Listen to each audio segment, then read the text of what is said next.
All right, let's jump right into this explainer. There's this really common modern assumption that art is just, well, a trivial hobby. Today, we're completely shatter that idea by exploring philosopher Clovis de Barrow's brilliant breakdown of Aristotle's Poetics. If you've ever felt like ancient philosophy is just dry or disconnected from your day-to-day reality, get ready to have your mind changed. We're going to look at the actual mechanics of meaning itself and how art, specifically tragedy, functions as an absolutely essential survival tool for the human condition. We've got a perfectly structured Aristotelian arc for today. We'll hit 1. Art is not an ornament. 2. Mimesis. 3. Mythos. 4. Catharsis. 5. The complex tragic hero. And finally 6. The truly good life. Starting us off with Section 1, Art is not an ornament, and why Aristotle placed poetry right at the very center of life. So, you know the mindset, right? So many people today treat art like it's just the cherry on top of life. It's that thing you only care about if you have spare time, or if you've got the cash to visit a fancy biennial exhibition, or maybe take a weekend photography class. It gets treated as remote, peripheral, basically just a hobby. But what's really fascinating here is Aristotle's reality. For him, art isn't an optional accessory at all. It is absolutely central and literally impregnated in our human nature. It's essential. It is exactly how we process and make sense of our own existence.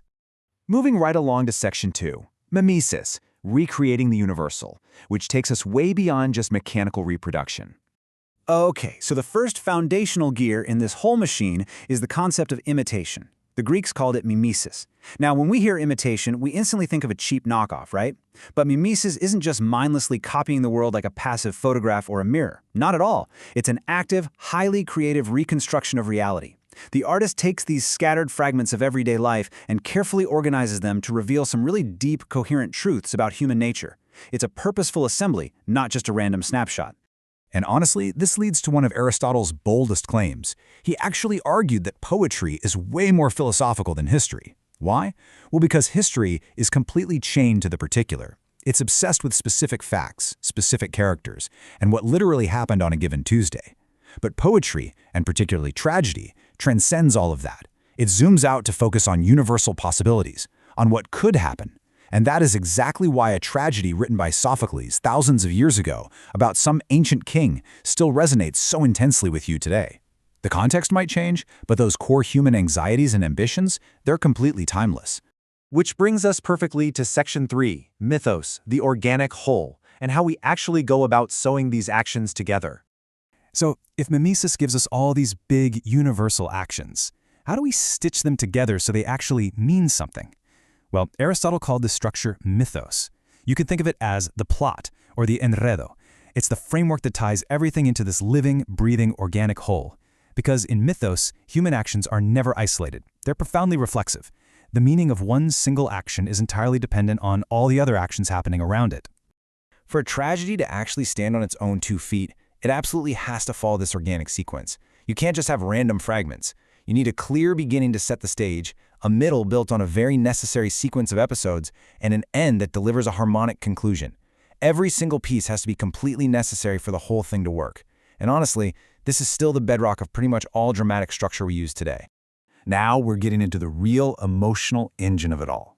Section 4, catharsis, organizing our chaos or the pedagogical simulation of suffering.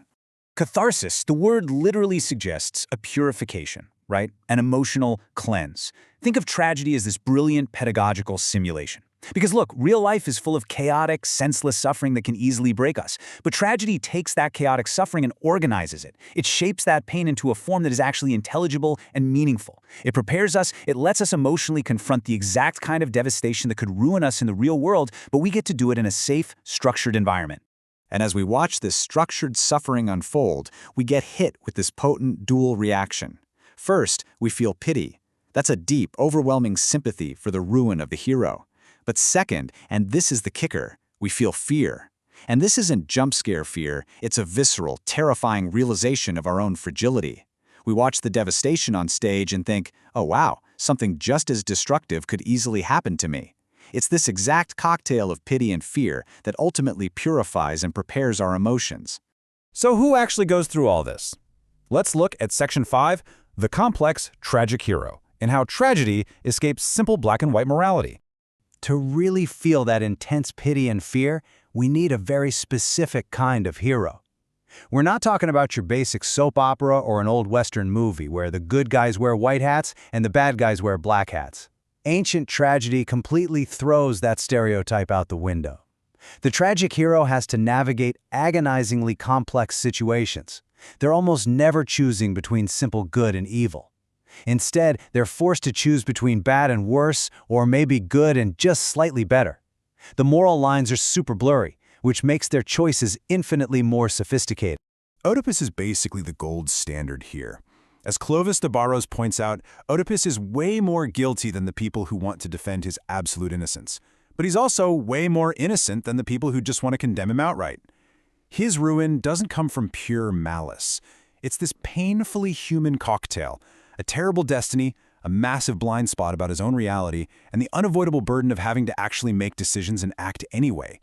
That exact complexity is what makes him so relatable to the messy dilemmas we face in our own lives. And that brings us to our final stop, Section 6, The Truly Good Life, where we weigh purpose versus pleasure. All right, let's drag all this ancient wisdom right into your reality today. In the source material, an audience member named Maria Denise asked this incredibly brilliant question about how we should actually live. And the answer reveals a massive fundamental difference between two ways of existing.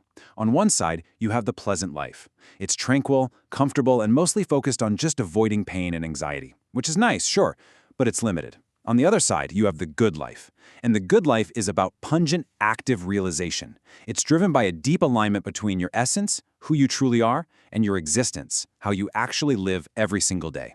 Because as Clovis so powerfully explains, when you're actually walking toward a true purpose, those superficial comforts just stop being the center of your universe.